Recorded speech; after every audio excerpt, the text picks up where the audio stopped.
Hi, this is Dan Sullivan, and this is the next but extremely unusual podcast in the Free Zone Frontier series. And just by happenstance and good fortune and a little bit of pre-planning, we have three experts in their fields and two who are in the Free Zone, Steve Krein and Howard Getson, and a third, Matthew Pinsker. And Matthew is a professor, historian, and teaches at Dickinson College in Pennsylvania. And his specialty is Abraham Lincoln. So he's in his basement right now, which is basically a Lincoln bunker, which is all things Lincoln are surrounding him. And a connector, which I've never experienced before in all my podcasting days, is that they're cousins. All three of our guests today are cousins, and you share grandmothers, right? Is that it? That there's a cousin connection through grandmothers who are sisters, right? Correct. So Howard and Matthew share a grandmother, and their grandmother was my grandmother's sister. Yeah. And just taking it back in history, when were the grandmothers born and grew up? What decades did they grow up in? So if you want the historian to answer it, this is... I was about to say that, Matt. I saw this deer in the headlight look on... they're born in the United States in the early 20th century. They come from immigrant families, but they're American born and they grew up in the 20th century. Yeah, but like late 1918, 1920, and their parents came from Russia and Lithuania and Latvia. Yeah. So they arrived just in time to do the Spanish flu epidemic, First World War.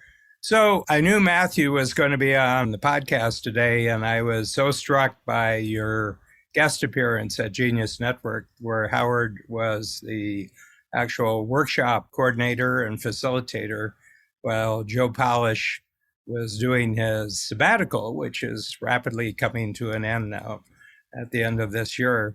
I was just impressed with your passionate interest, first of all, in one of the greatest of the presidents. And I'll suggest that one of the three greatest presidents, probably, as people look backwards.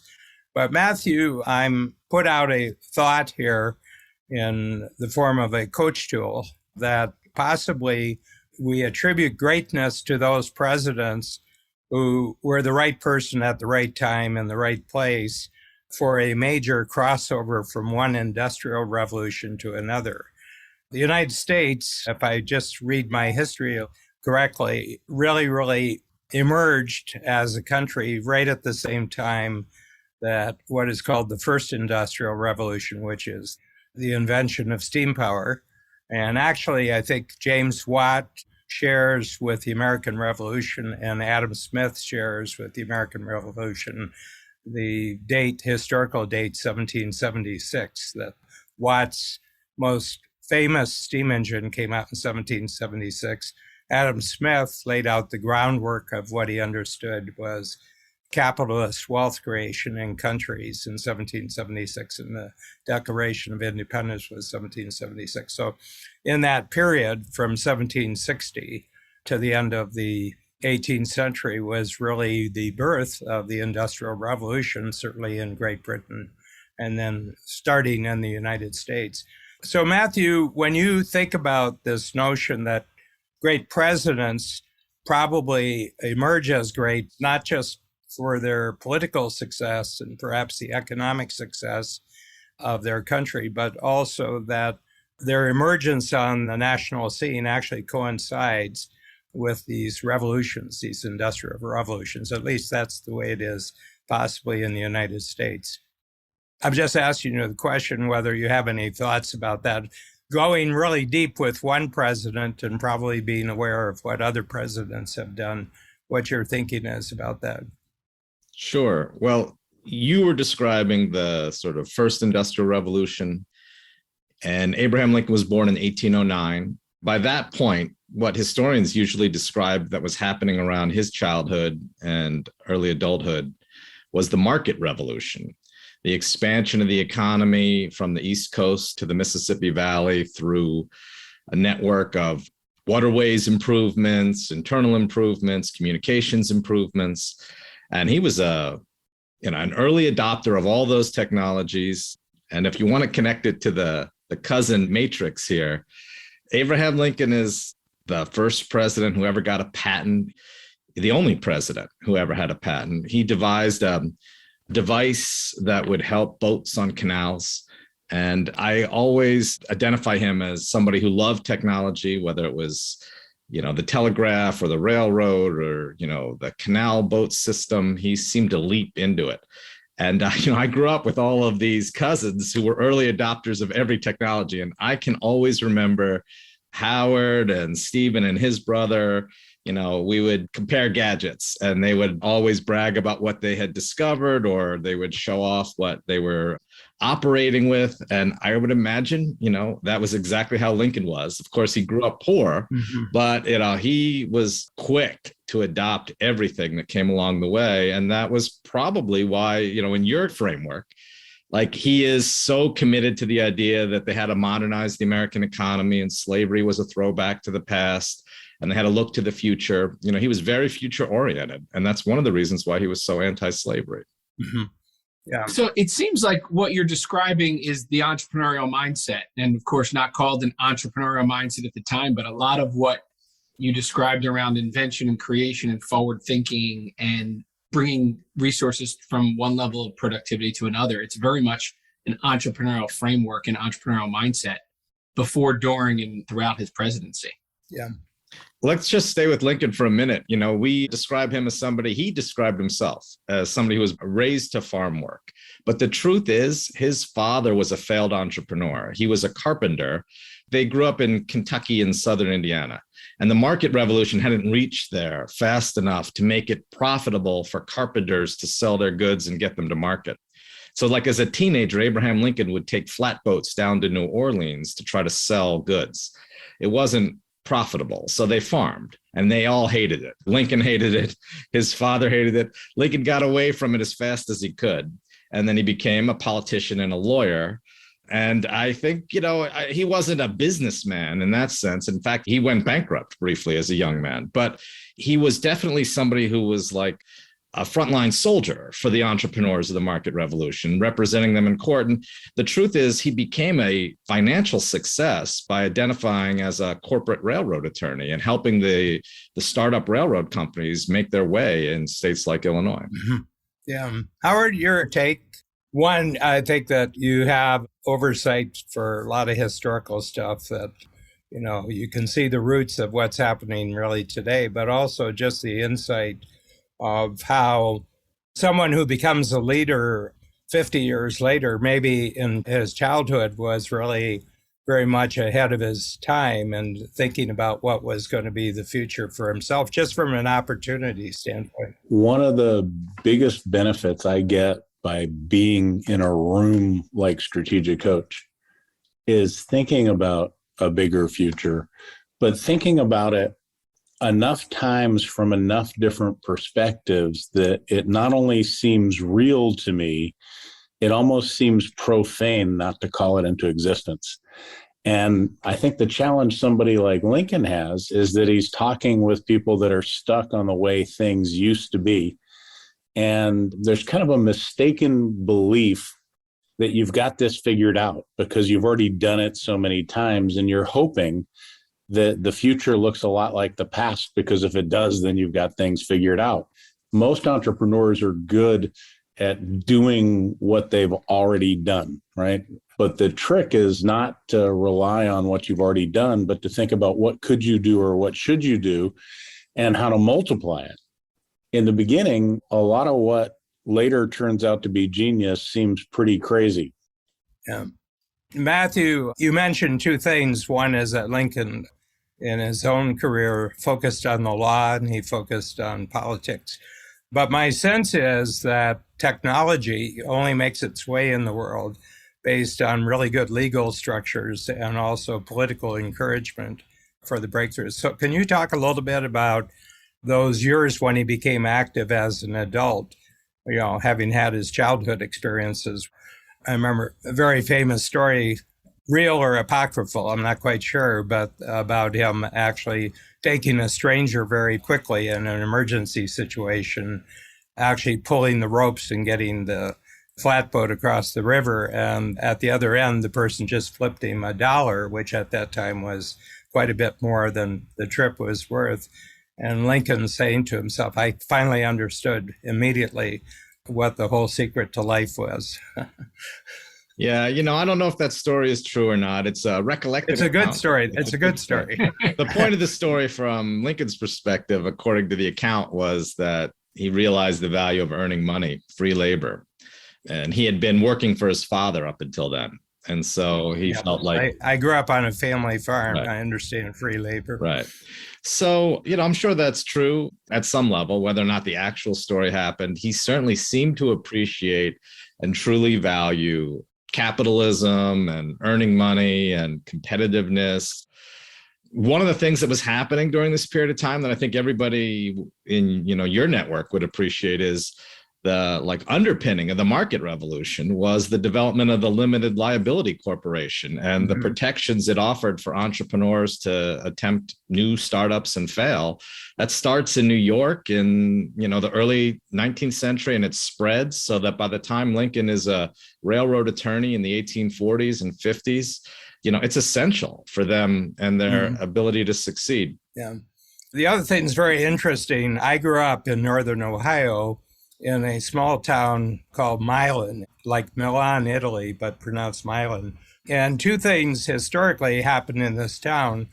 They dug a canal from Lake Erie down to Milan using a riverbed. It was an 8-mile canal. And wheat farmers from Ohio would have their wagons come in on plank roads. So the notion of plank roads, where it was muddy, so they put planks almost like railroad ties sideways, and the wagons came in.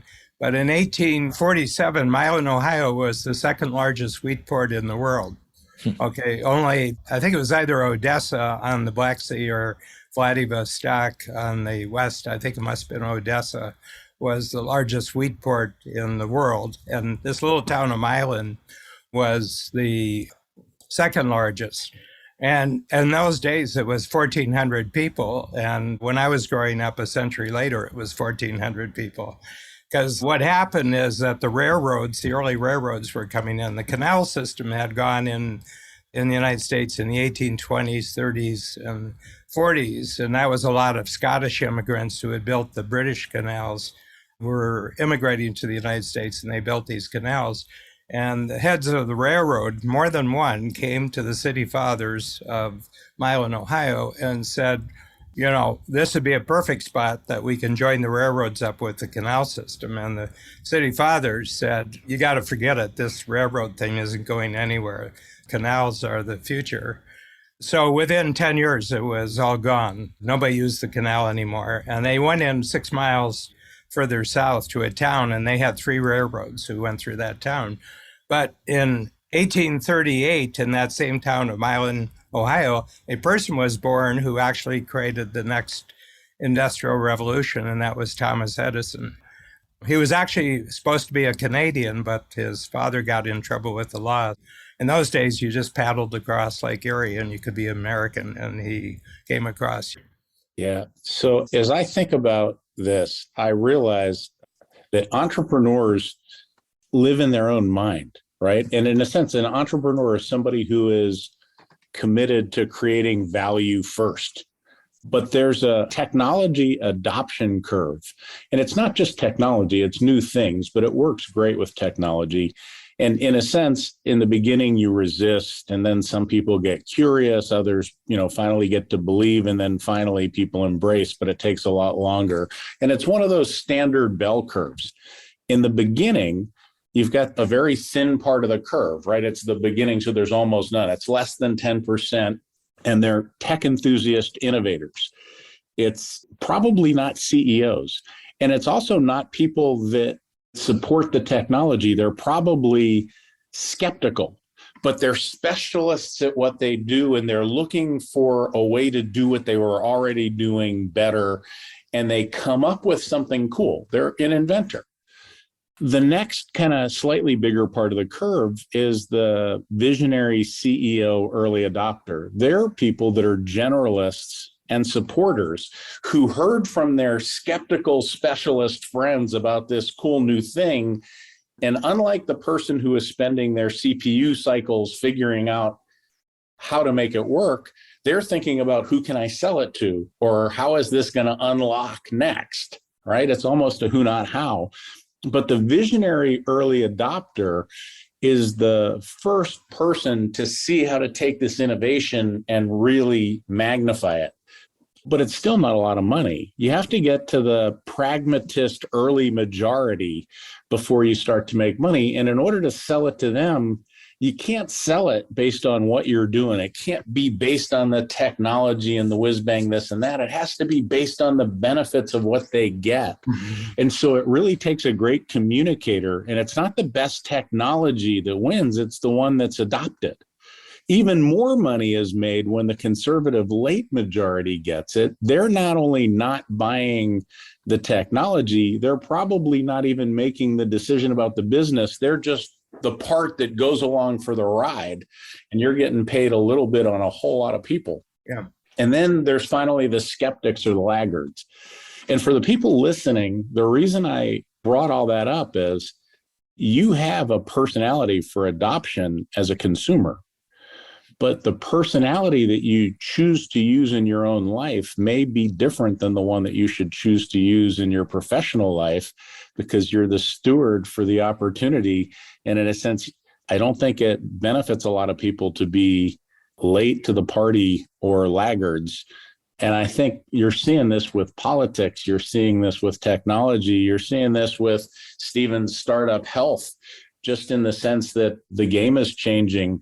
There's going to be new winners and new losers. Actions have consequences, but so do inactions. And the secret is you're the hero of the story, and you have to figure out what comes next and what you're going to do. Yeah. You know, Dan, you bring up this question about what makes these great U.S. presidents, and you kind of tie them to these shifts in time periods. I'm wondering if it's more metaphorically connected to entrepreneurship, in the sense that what is the value system of the people who are leading and good orators or communicators? Obviously, presidents seem to, hold a position for a period of time to be in that role, one that's magnified greatly. And I think it's incredibly interesting to have people like Matthew go back and study these individuals at great depths and lengths, not just before they became president, but what was so significant and what has been so significant about what happens next. And I'm just wondering if the lens by which we view presidents, entrepreneurs, and anybody who leads, these generational shifts, including entrepreneurs, aren't driven by their value system. And is the value system, and I'd like to hear it from Matthew in particular, the value system of people like a Lincoln and others who might have come since, that represent the kinds of values that connect with the time in a way that changes things. Interestingly enough, I was thinking about Howard and Matthew and myself, and why we are all both pursuing very different avenues, but I think driven by the value system set in place by our grandmothers, right? So the family values that drove the two of them as sisters, not having easy childhoods, by the way, and split from their parents and put in orphanages and all kinds of stuff that I wonder how much is real versus made up, or stories that are told along the line. Howard and Matthew and I should have drinks over that one day, because I think there's interesting parallels. But more importantly, the value system they set in place, I know, have made Howard and Matthew and myself, watched our parents, build families with those values. Now we are building families with those values. And I think the values, core values in particular, of presidents, of entrepreneurs and people, kind of starts at their childhood, but then the question is, what do you choose to kind of build on in your life, personal or professional? Well, I can say, just as a political historian, you certainly can appreciate the difference between a political leader who can explain the core values he represents, or nowadays she represents, and those who can't, who just flip-flop around because they don't have any spine or base principle. So Lincoln was clearly somebody who had principles, and he was able to explain what they were. And, when he was president, that's what made the victory possible, because you had to figure out a way to unite people who didn't always share every value, but they shared enough common values that you could bring them together around the idea that you were going to save the Union. But the only way to save the Union was to destroy slavery. It took a while. It wasn't easy, but because of all of his talents, he was able to do it. That was his great accomplishment. Didn't you tell me that Lincoln was actually kind of a backroom trader, that there was a lot more give and take here? It wasn't just pure value. He was very pragmatic and practical about getting that done. Of course, right. That goes without saying. I don't think anybody in the real world can expect that just because you express a beautiful idea, like at the Gettysburg Address, that's going to solve problems. It's part of the equation. So he delivers speeches like the Gettysburg Address, but then he also works behind the scenes, in sometimes transactional ways, but mostly just effective leadership ways to get people who should be on the same side working together in a coherent way. And that's not always happening. In some ways, what made Lincoln a great leader wasn't that he was able to win over the Confederates. He was able to win over his allies when they were pulling against each other. Yeah. Yeah. And one of the things that struck me, I just want to get your take on this, Matthew, is that it seems to me that in the Constitution that there's one office in the land that is basically kind of a wild card office, and that's the presidency. And if you look, and I did this once, I went back to Eisenhower, because when the war ended, Truman was the president as a result of being the vice president, and then he was in for 7 years. And then you have these series where you have the complete term of a president is finished. I guess Truman could have gone for another one, but he had essentially served for 2, and he wasn't popular, so he wouldn't have won. But then if you look at Eisenhower, you look at Kennedy, you look at Nixon, and I'm just going where you've had an 8-year term, and it's up in the air again, whether it's going to be one party or the other. 2 years before each of those elections, and if you go back and check it, you couldn't have predicted who the ultimate winner was. And generally, it's somebody who, for the most part, who comes from the outside. He's not a system person who becomes the next president. Eisenhower was a general, so he wasn't part of the political system.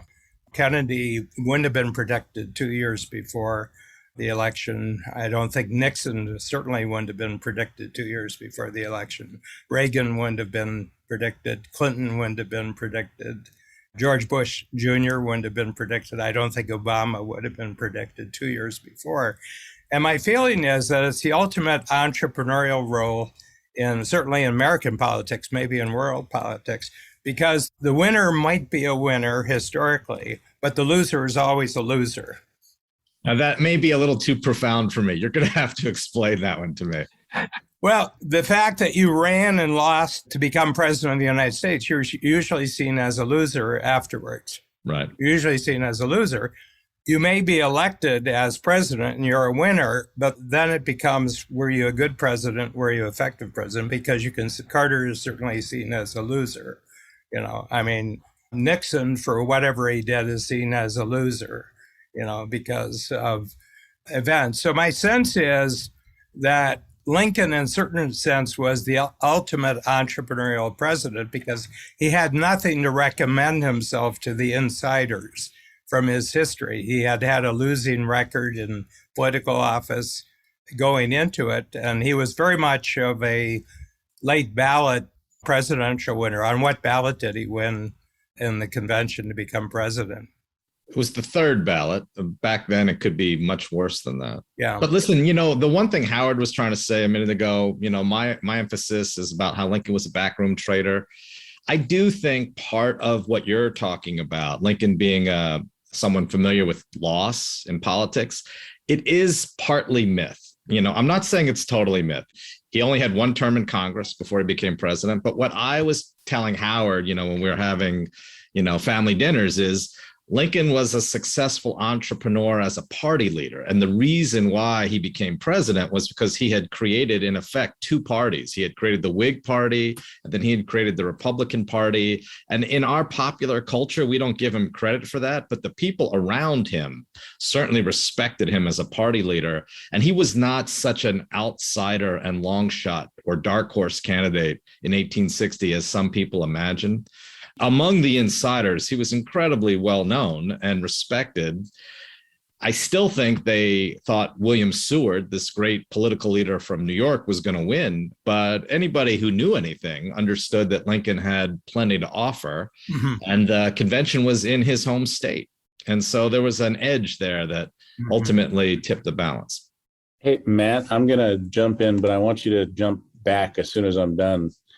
I've always been fascinated by how many people give up where they didn't realize how close they were to victory. And one of the keys to successful entrepreneurship is staying in the game. As an entrepreneur, you may think you're about to launch a product and it doesn't work, or you launch a marketing campaign and it doesn't work. But if you've got your system set up right and you've got your audience there, you only have to get lucky once sometimes. And I think the same is true in politics. So maybe jump in on that. Mm. Well, like Dan was just saying, Richard Nixon loses to Kennedy. It's a close run affair. And then he runs for governor of California, gets beat badly, and nobody would have thought he could ever come back from that. But it had built up his reputation within the party, within the Republican Party, in a way that actually was doing him good. And so when he ran for president in 1968, he was able to get the Republican nomination. And then because of the way things were so sour during that year in 1968, at the end of the Vietnam War, he was able to squeak through to victory. So, you know, as a historian, I can tell you, predicting the future is a dangerous occupation. And I am not jealous of any of you who are trying to look ahead to the future, because almost everybody who does it gets it wrong. Dan was saying about how they wouldn't have predicted these presidential candidates, but the truth is it's hard to predict almost anything. And I know you guys feel very confident that you can look ahead and see the next industrial revolution. But like my job is to look back and laugh at all the people in the past who said that they could predict the future and they didn't. But so from my standpoint, as somebody who runs an AI company, I don't think it's smart to try to predict the future. I think it's smart to figure out what you can know fast enough that lets you know faster. And it's time arbitrage. It's the ability to take decisive action because you know something while other people are taking tentative action while they're guessing. And it looks like you're predicting the future because it's kind of like a magic trick. But what you're really doing is you're trend following. The zeitgeist, you know, the spirit of the times. It's not hard to look at something like blockchain and know that it's going to be important. But it's like the internet. I knew the internet was going to be important when Steve Case was putting AOL discs on every magazine that came to my house. But I wouldn't have thought that cars were going to transform themselves with new features over that, or that record stores would go away, or that CompUSA would go out of business. I mean, the implications of the future are harder to predict than some of the things. I'm writing one of my little books, and it's called Guesses and Bets. That basically what we call prediction is actually guessing and betting. Okay. And that, like everything else, there's a bell curve distribution of capabilities. There are really good guessers and bettors, and there are really bad guessers and bettors. I'd like to bring that back to Steve, because I think, Steve, you've identified quite a long time ago now, it goes back before Startup Health, but you had identified that kind of the center of everything that was going to be really, what I would say, integratively important for certainly the US, but I think generally worldwide, was that we are living with a fairly outdated healthcare system and a scientific research system related to the medical industry. And you began seeing all sorts of indicators that new things were possible. You know, if you look back, I didn't realize the 1809 date with Lincoln, but in 1804, a French economist by the name of Say, Jean-Baptiste Say, defined entrepreneur for the very first time that was meaningful in terms of how it's understood today. And what he said was an entrepreneur is someone who takes resources from a lower level of productivity to a higher level of productivity. And they asked him, well, what kind of resources? And he said, any kind of resources. Anything becomes possible for the entrepreneurial activity. So, Stephen, using that entrepreneurial definition, what were you seeing, let's say, Mike, 2005, 2004, 2005, you had successfully profited from the dot-com revolution, and then you started anew. You had to start with something new. What were you seeing? I was seeing a lot of siloed innovation, siloed thinking, and really a siloed mindset for how to innovate, in particular in healthcare, but I think it's clearly evident in other industries, but I'll talk about healthcare. It's just amazed me as I got to learn more and more about what's broken in the healthcare system, that the leadership, whether it's in the, payers, providers, pharma, government, all over the world, investors, even entrepreneurs, that everybody was in their own little silo doing their own little work. And when I thought deeply about something as big as ending cancer, curing disease, or bringing access to care to everyone in the world, and you see people, I'll use Howard's father as an example, seemingly with all of the resources and all of the access and everything you could ever need, still not be able to overcome a prognosis or a diagnosis with cancer. And I think we are seeing it in our families every day. But when you look at who's in charge of ending these diseases or curing them, you just see lots and lots of people all over the world in their little silo, academically included. And so from my standpoint, and really what the launch of Startup Health was important to do in 2011, was shine the spotlight on the idea of collaborative innovation.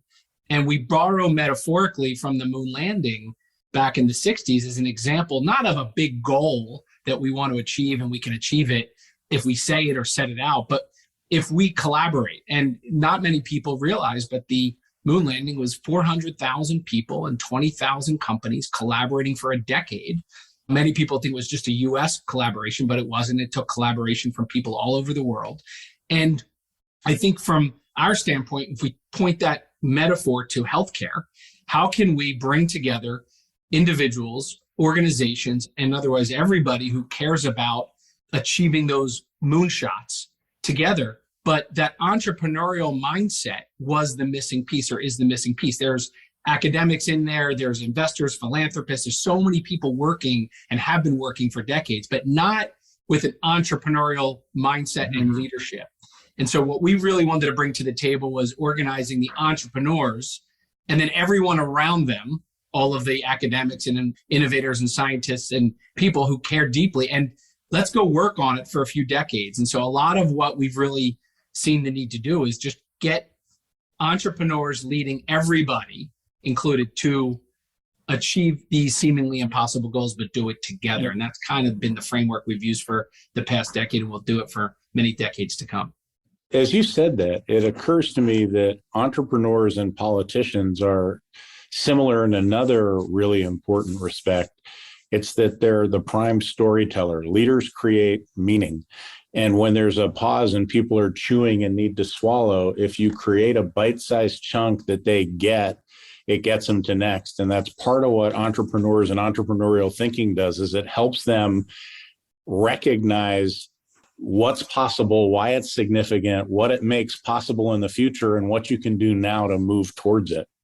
But it's a key skill of entrepreneurs, but also politicians, because without it, leaders have followers. And without followers, I'm not sure you're a leader. Yeah. And, I also thought there's another basis for comparison there, because in politics, especially in Lincoln's day, but I think even today, there are no rules. I mean, it is the Wild West. And, that's why it's so hard to collaborate. Like getting people together in politics and working together is incredibly challenging. I imagine, when you're an entrepreneur without like this architecture of institutional, history and support and corporate departmentalization, it's a challenge for people. So that's one area where Lincoln excelled and where great leaders always excel. And I think that's, people don't think of entrepreneurial leadership qualities as being collaborative typically. But I think what Stephen was saying makes a lot of sense to me. Babs and I, my wife, we were at the 2008 inauguration. So it was something we signed up for a year ahead of time, not knowing who the winner was going to be.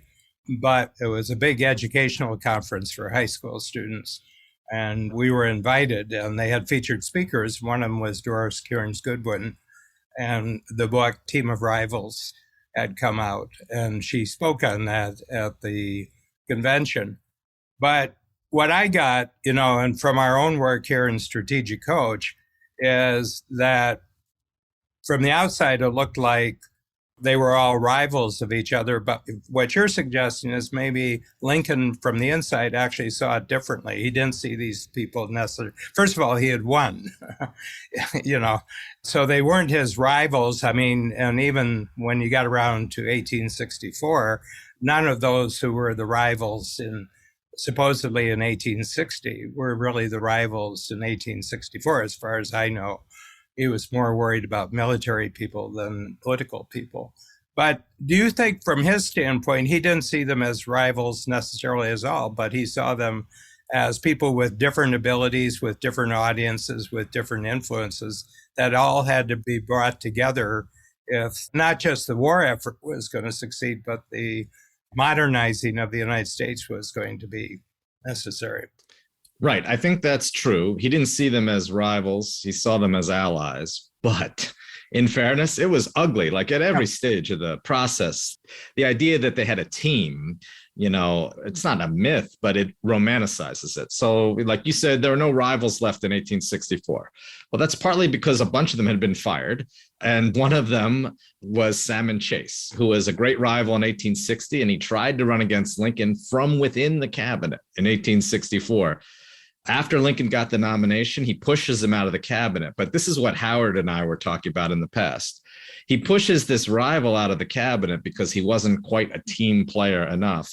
But he dangles the prospect of naming this guy the next Chief Justice of the Supreme Court, as long as this guy stays loyal to the mission, the overall Union coalition and the campaign effort. And he did. And when the Chief Justice died, this man, Salmon Chase, was named as his replacement. So that was the transactional nature behind the scenes that we don't celebrate, but it's important. Yeah. But, I'm translating it into entrepreneurial life.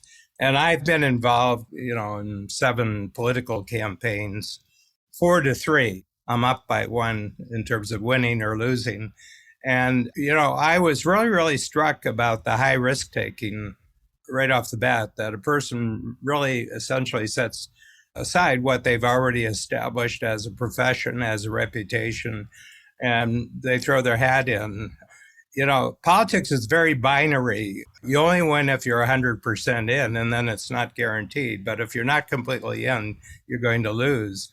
And so you really, really have to commit basically everything you've done in your lifetime up to taking the risk of being judged by a jury that you have limited control over about whether your ideas for the future are correct. So I'm very, very struck by this conversation. Yeah. By the way, Dan, you started the podcast by saying you thought Lincoln was one of the 3 best presidents, and there's an open loop. I've been thinking about it several times throughout. Who are the other 2? Washington and FDR, I think, are the other 2. Of the first 3, we're on the threshold. If this turns out to be a 4th revolution, I'm of the mind that we were actually, the microtechnology was the last one and all that impacted. But now I think that your field actually, Howard, I think is, if you talk about steam power being the, it's going to terraform everything. Yeah. And I believe that's true. I believe that's true over a period of time, because when it becomes really widely available as a tool, I think everybody's going to have a different use for it. So just so that we're clear, AI is a technology, but nobody cares about the technology. And if you're saying, is machine learning good or is reinforcement learning, I don't care. What I care is one step higher chunked than that, where you say, why does AI or something like it matter? And the answer is to amplify intelligence. People want to make better decisions. They want to take smarter actions as automatically as possible, if possible. And then they want to continually raise the bar and improve their performance or the quality of their life. And over the next 25 years, I believe that this concept of amplified intelligence is going to be the thing that calls forward medicine, new forms of manufacturing, how we live, where we live, how long we live, the quality of life, so many different things. And on one hand, you can take advantage of the technology and say, I want to be a technologist. But that's like in the 1849 gold rush saying, I want to pan for gold.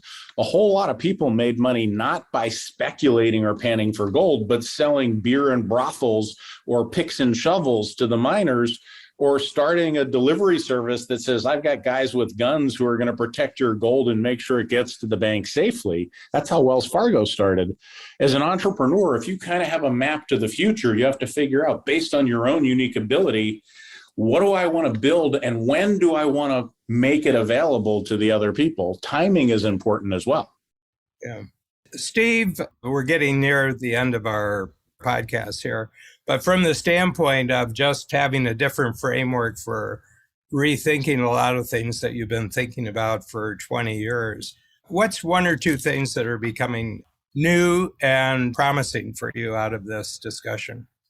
Well, I think the historical context, accurate historical context that Matthew's bringing to the table, I think is incredibly illustrative to, I think, really understanding the next, let's call it 100 or 200 years, because I don't think we're talking about, 5 or 10 or 15 years here. We're talking about, I think, something that Matthew spends his life looking back a couple hundred years and, connecting dots, if you will, to things that do give different meaning to the word perspective on things. And I think I have an entrepreneurial perspective, period, right? So I think the consideration that needs to be given to all this historical context is very important for the future. However, I think we're living in a moment in time where we can talk about, and again, I have the lens of looking at this from healthcare perspective, but I think, every minute of every day about how do we end cancer or cure disease or bring access to care to everyone in the world. And I think about, in particular, the three of our dads, Howard's dad with cancer and Matt's dad with diabetes and my dad now with dementia,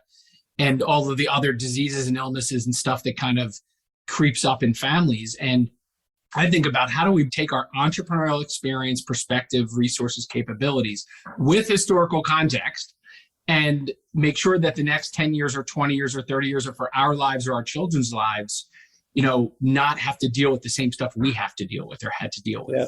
That to me is just what I'm thinking about is, okay, 10, 20, 30 years from now, how do we make sure we look back and say, we were part of the solution to finally solve some of the world's greatest health challenges. Yeah. And I think that you have to look back a couple hundred years to look forward a couple hundred. You just highlighted something incredibly important, and it's mindset. There are so many and people. Howard, I'm going to ask you to also identify the new area of thinking that came out of it's mindset for me. And the point is, some people find excuses, other people find ways to win. Some people find ways to cleanse, other people find ways to clog. There's lots of different strategies. I think when you're talking about Lincoln as an entrepreneur or a deal maker, you're talking about somebody who finds a way. You're talking about someone who sees the bigger future.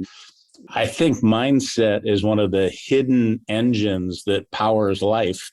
And it's cool to see it hundreds of years ago or thousands of years ago, because technology continues to change, but human nature is much easier to predict because it changes so much slower, if at all. Yeah. If I could just add one little cherry on top of my conclusion, Dan, it would be this idea that Matthew, I think when dating this back to 1804 or 1806, 1809 gave to me is this notion of going back 200 to look forward 200. Yeah. And so just broadening that out. And a lot of people have very short-term historical, context they use, 5, 10, 20 years. And they also think about only 3, 5, 10 years. And I think that idea of opening up the aperture is really profound. Thank you, Dan, for bringing Matthew to this podcast discussion, because it really does, within the family, by the way, open up a whole new potential for discussion and discovery. Yeah. Matthew, your take, just, taking how many years, 30 years of learning, 30 years of research, 30 years of investigation, and being presented with a challenge to put it kind of in a entrepreneurial context that relates to the way that all three of us spend our daily lives. What's your take on this? Well, part of what I can't get over is, I spent decades at the kids' table with these two, at the Seders and at the summer gatherings. And, I never listened to them for more than 20 seconds at a time before we'd start teasing each other. So to actually listen to what they have to say makes me realize how smart they were all along. Well, you had an umpire. You had a referee and an umpire here. I feel like we've graduated from the kids' table finally. But, to me, it's interesting to hear people try to figure out how to look around that corner. It's such a challenge. I couldn't do it myself. So I'm definitely in awe of people who do it successfully. And I know all of you guys are trying to do that.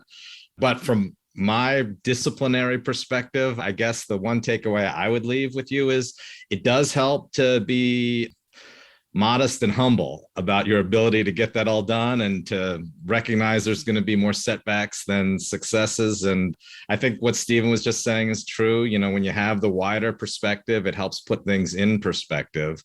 And that's, that's important.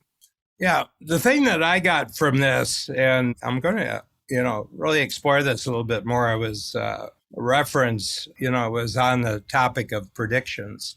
And what I get from it is actually what Howard does, because I talk to him a lot, and Stephen, because we talk a lot, is that we actually have a better grasp of the present than other people do. We can actually see things moving in the present, and some of them are slowing down and some of them are speeding up. And I think it's that distinction between what's actually happening right now that you kind of say, this one looks like it'll get bigger. This one looks like it's getting less. And I think that's actually the greatest insight that I took from this.